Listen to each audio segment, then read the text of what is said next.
What up, y'all? It's your boy Kev here, one half of the Albatross Junction creative team, other half being my boy Anthony, aka Space Windu, both here on YouTube and on IG under the same handle. Today we're just bringing you the making of a comic book page from the up-and-coming graphic novel Albatross Junction, and let's get right into it. So for the first half of the book, we decided that Anthony would do the layout and the penciling, and I would do the inking and the coloring. So you can see I have Ant's pencils underneath it, and I'm just going to town on the inking. Just blocking in some blacks, doing some line work, trying to keep it as sharp as I possibly can. And Anthony's style of penciling, he likes to keep a bolder outline to each silhouette and then getting into finer detail within it. So I make sure to keep that consistent to differentiate all the shapes of the Dybbuk in each panel here. Our book basically takes place on a world without a sun, so everything is frozen and dark unless you have artificial light. In this scene here, there is no artificial light except for a generator that the Dybbuk is smashing to smithereens right here. So you can kind of see me trying to, I'm struggling a little bit, to be honest, trying to figure out exactly how it should be lit, how the box breaks apart. Like I'm just trying to pretty much making all these decisions on the fly. Upper left hand corner is the previous page. You can see a little thumbnail of that. I just want to keep the blues and the lighting consistent, so I'm sampling colors from that. Nothing worse than visual inconsistencies on consecutive pages, in my opinion. That's the worst. So I'm really trying to avoid that with all my might.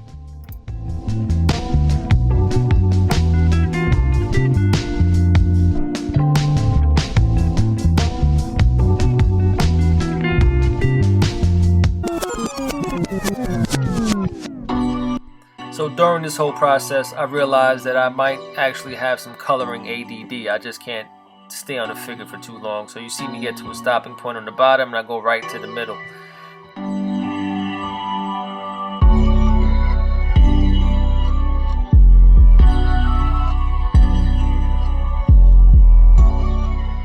Now this is the fun part, in my opinion, doing the foreground effects like these little embers as a result of him smashing that light box.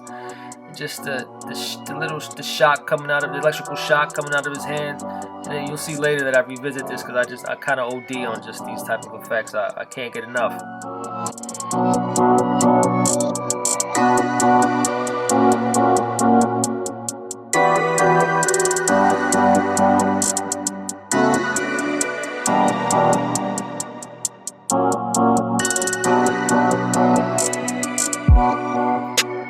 So now the blood splatter was just a whole different beast in itself.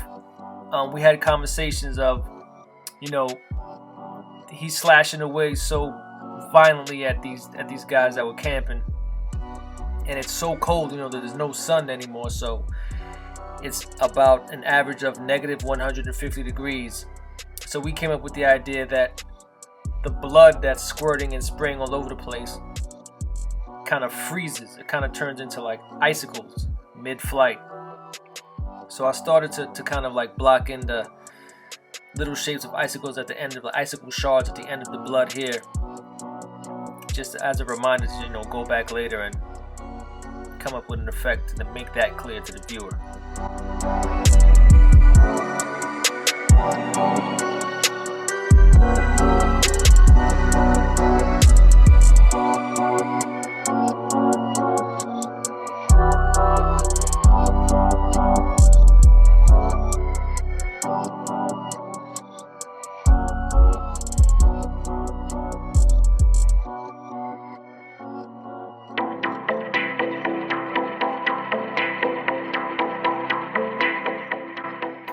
Yeah, this is pretty much a mean bastard right here.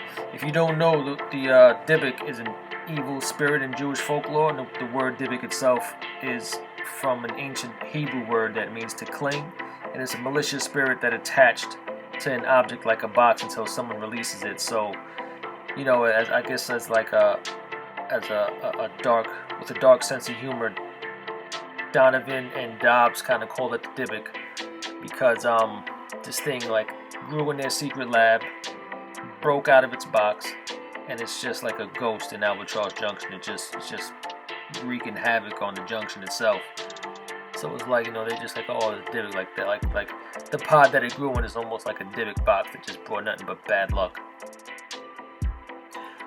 But come to find out, the further you get in the story, these Dybbuks aren't just monsters that kill for no reason. These Dybbuks have a very important part to play in the story, and the relationship to the main characters, I think, is amazing when it unfolds.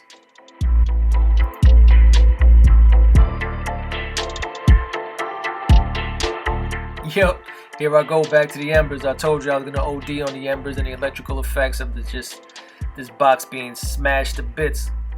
I mean, look how much better that looks. In my opinion, I think that is phenomenal. It's the greatest.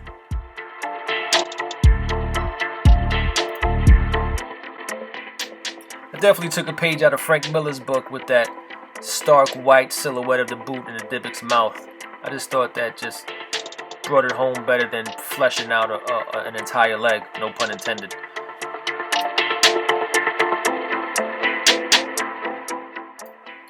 Here's another fun part of finishing up a page, just adding some small texture to the skin of the Dybbuk. I'm about to go back and add some blurry snow that started to fall when all this was going on, so I just lay down the snow, add the blur effect, give white to the snow that's closest to the light, and keep the snow that's away from the light just as black in the shadows. And I'm going to right now I'm adding that little bits of icicle to the end of the blood, and just giving highlights to the big guy in the corner that's eating the leg. I mean, Dybbuk's gotta eat too.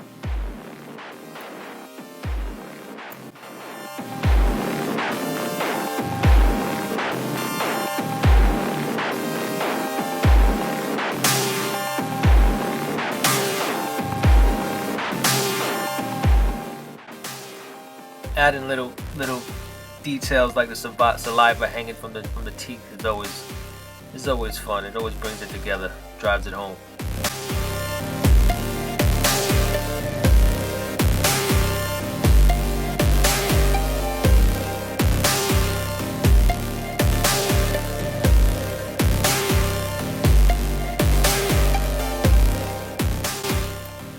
So yeah, I think at this point I just blacked out the Dybbuk in the upper left-hand corner, made his eyes stark white, made sure the snow looked legit, and called it a day. So that pretty much wrapped up this page. Hope you guys enjoyed it, seeing the process of how me and Anthony go at it. Be sure to check us out on Instagram at Albatross_Junction, and here on YouTube every Wednesday night at Comic Book Creation Live. Peace.